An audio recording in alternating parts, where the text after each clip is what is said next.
Mutton কষা তো প্রায়ই খাওয়া হয়, তো মাটনের একটু অন্যরকম যদি রান্না করা হয় তাহলে কিন্তু বেশ ভালো হয়। কিছুদিন আগে আমাদের বাড়িতে মাটন নিয়ে এসেছিলো, তো ভেবেছিলাম এবার একটু হান্ডি মাটন বানাবো। হান্ডি মাটন তোমরা তো সবাই বানাতে পারো আমি জানি, তবে আমি একটু অন্যরকমভাবে বানাই। সময় বাঁচানোর জন্য আমি মাটনটা একটু অন্যরকম স্টাইলে রান্না করেছিলাম। প্রথমে প্রেশারের মধ্যে একটু সর্ষের তেল গরম করে তার মধ্যে হলুদ দিয়েছিলাম আর তার উপর দিয়ে দিয়েছিলাম মাটনগুলোকে একটু নাড়িয়ে চাড়িয়ে নিয়ে একটা সিটি দিয়ে নেব, যাতে তাড়াতাড়ি একটু সিদ্ধ হয়ে যায়। মাটনটা আমার হাজব্যান্ড খুবই ভালোবাসে খেতে, যখনই মাটন নিয়ে আসে বলে যে হান্ডি মাটন করার জন্য, কিন্তু আর সময়ের জন্য হয়ে ওঠে না। তো এবার কিন্তু আমি একটু অন্যরকমভাবে মাটনটা রান্না করে দিয়েছি। মাটনটা প্রেশারে একটু নাড়াচাড়া করার পর তার উপর দিয়েছিলাম একটু সামান্য মতো নুন দিলেই কিন্তু মাংস থেকে জল কাটবে, আর তখন কিন্তু দুটো সিটি দিলেই হয়ে যাবে। তো দেখো নাড়াচাড়া করে একটু নুন দিয়ে অল্প সামান্য জল দিয়ে তারপরে সিটিটা হতে দিয়েছিলাম। প্রেশারে এটা হতে দিয়ে আমি একটা ভাজা মশলা বানিয়ে নিয়েছিলাম। তো ভাজা মশলা তৈরি করার জন্য যে গরম মশলাগুলো লাগবে সেগুলো হচ্ছে শুকনো লঙ্কা নিয়েছিলাম, আর নিয়েছিলাম গোটা জিরে, ধনে, আর ছিল মৌরি, আর গরম মশলা, আর ছিল গোলমরিচ। তো এগুলোকে কিন্তু ভালোভাবে একটা শুকনো কড়াইয়ের মধ্যে একটু নেড়ে নিতে হবে। আর হ্যাঁ, দারচিনিও নিয়েছিলাম, এলাচ, লবঙ্গ, এগুলো তো গোটা গরম মশলা নিতেই হবে। তো একটা কড়াই বসে কড়াইটা একটু গরম করে এই মশলাগুলো ঢেলে দিয়েছিলাম। এগুলো একটু হালকাভাবে নেড়ে নিতে হবে। একটু যখন ভাপ হয়ে উঠবে তখন ভাববে যে এটা হয়ে গেছে। মশলাটা কিন্তু ভাজা হয়ে গেলে তারপর একটু ঠান্ডা করেই কিন্তু মিক্সিটা করে নেবে। এই দেখো এইভাবে আমি মিক্সি করে নিয়েছিলাম, বেশ ভালোভাবে পেস্ট করে নিয়েছি। আর এবার এদিকে আমাদেরকে পেঁয়াজ রসুনগুলো ছাড়াতে হবে। মাংসের জন্য দেখো আমি গোটা রসুনও নিয়েছি, কারণ আমাদের খাসির মাংসতে রসুন খেতে খুবই ভালোবাসে। টমেটো, পেঁয়াজ আর রসুনও ছাড়িয়ে নিয়েছি, লঙ্কা নিয়েছি। তো এবার দেব কড়াইয়ের মধ্যে তেল। তেলটা গরম হয়ে গেলে কিন্তু আমাদেরকে আবারও একটা মশলা বানিয়ে নিতে হবে। তো তেল গরম হয়ে আমি এখানে দিয়েছিলাম কিছুটা আদা, রসুন, আর কিছুটা পেঁয়াজ আর টমেটো। এগুলোকে কিন্তু একটু ভালোভাবে হালকাভাবে ভেজে নিতে হবে। এগুলো ভাজার পরে যখন আমি পেস্ট করব তখন কিন্তু এর একটা আলাদাই ফ্লেভার পাওয়া যাবে, আর যেটা হান্ডি মাটনে কিন্তু খেতে দারুণ লাগবে। কড়াইয়ে কিন্তু একটু ভালোভাবে ভেজে নিয়েছি, এমন না যে সবগুলো সিদ্ধ করতে হবে, হালকাভাবে ভেজে নিয়ে তারপর আবার মিক্সিং বলে তুলে নিয়েছি। এবার এটার কিন্তু ঠান্ডা হয়ে গেলে ভালোভাবে একটা স্মুথ পেস্ট তৈরি করে নিতে হবে, আর এটা কিন্তু হান্ডি মাটনের একটা আলাদাই টেস্ট এনে দেয়। মশলাটা দেওয়ার একটা আলাদাই কারণ রয়েছে, কারণ এই মশলাটার গ্রেভিটা যখনই তুমি মাংসতে মাখাবে তখন কিন্তু একটা আলাদাই সেন্ট বেরোবে, আর মাংসটা কিন্তু খেতে বেশ ভালো হবে। তো দেখো আমি কিন্তু মিক্সিটা করে নিয়েছি, আর এই হয়ে গেল মশলাটা।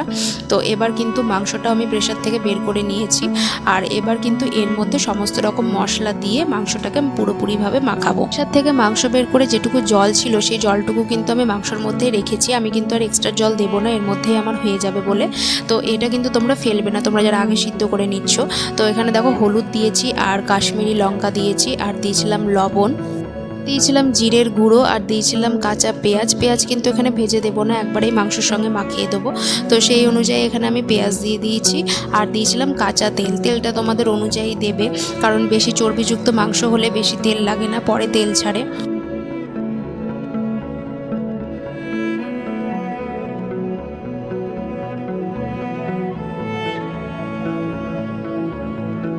তারপরে দিয়ে দিয়েছিলাম মিক্সি করে রাখা সেই গ্রেভিটা, যেটা পেস্ট করে নিয়েছিলাম।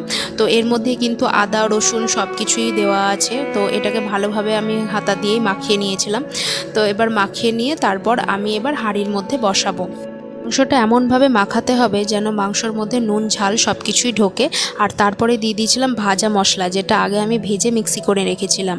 তো সব কিছু দিয়ে আর একবার কিন্তু ভালোভাবে মাংসটা মাখিয়ে নিতে হবে।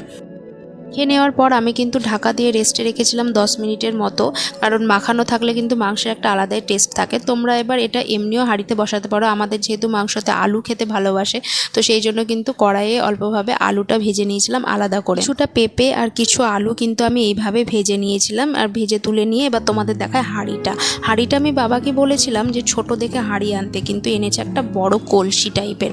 তো যাই হোক, যা এনেছে সেটাতেই কাজ চালাতে হবে। আমি কিন্তু সারা রাত এটাকে ভিজিয়ে রেখেছিলাম জলে, না হলে কিন্তু গরমের মধ্যে দিলেই কিন্তু ফেটে যাওয়ার সম্ভাবনা থাকে।